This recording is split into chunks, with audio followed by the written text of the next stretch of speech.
Aber dort, aber beim, ja. Und im Gehör ist es einfach so, manchmal hat man das Gefühl, dass ich nicht gut auf die Hand komme, so Sachen und so. Nein, er kriegt wirklich nicht mehr gut. Und dann nachher, ich mache ja immer noch Schulübungen, oder? Trainieren. Und dann muss ich zeigen, einfach das besser. Und alle Sachen, die ich mir mit den Handbewegungen zeigen und so, und zeigen nachher, das hat man tiptop gemacht. Und das Spiel. Oh, jetzt haben wir die falsche. Jetzt können wir es tun.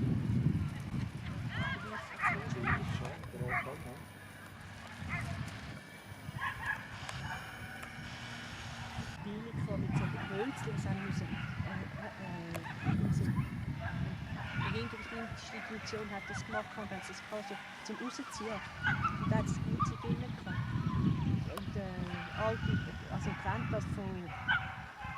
Wir haben eins mit Stacheln, so mit Sanitärröhren und so.